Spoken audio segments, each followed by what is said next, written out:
Chapter 2. The Howling. The air was crisp and cold. Jack and Annie shivered. They looked out the window at a dark gray sky.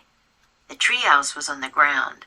There were no trees and no houses, only an endless field of ice and snow. Morgan and the owl were gone. "Read the riddle," said Annie, her teeth chattering. Jack unrolled the scroll. He read, "I cover what's real and hide what's true, but sometimes I bring out the courage in you. What am I?" "I'd better write it down," said Jack, shivering.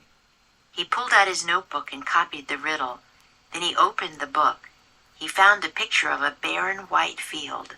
He read aloud, "The Arctic tundra is a treeless plain. During the dark winter, it is covered with snow and ice. In early spring, snow falls, but the sky begins to get lighter. During the summer season, the snow and ice melt and the sun shines 24 hours a day." "It must be early spring now," said Jack. "There's snow, but the sky is a little light."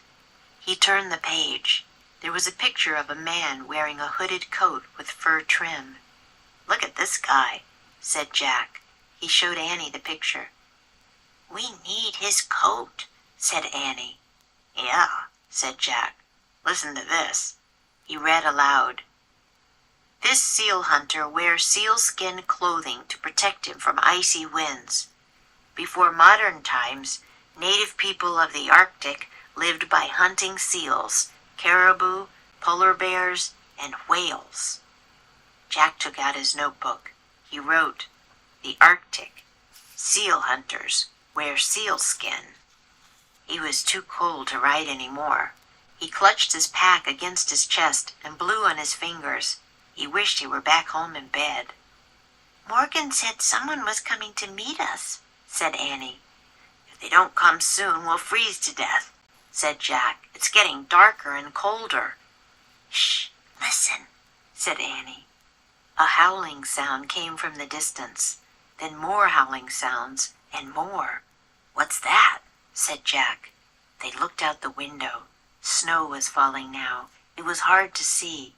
The howling grew louder. It was mixed with yipping and yelping noises. Jack and Annie saw dark shapes coming through the snow. They seemed to be running toward the treehouse. "Wolves?" said Annie.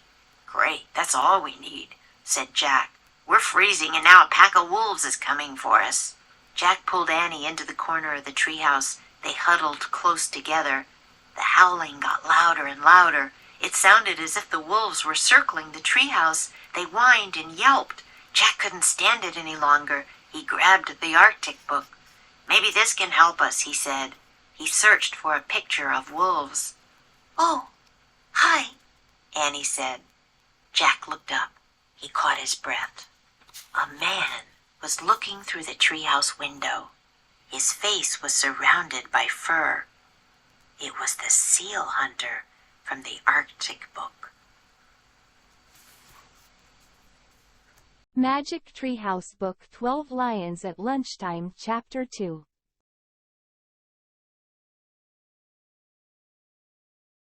Bring out. But sometimes I bring out the courage in you. Be covered with. It is covered with snow and ice. Live by doing something. Before modern times, native people of the Arctic lived by hunting seals, caribou, polar bears, and whales. Come through. Annie saw dark shapes coming through the snow. A pack of wolves. Now a pack of wolves is coming for us. As if. It sounded as if the wolves were circling the treehouse.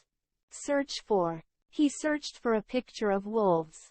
It's now or never.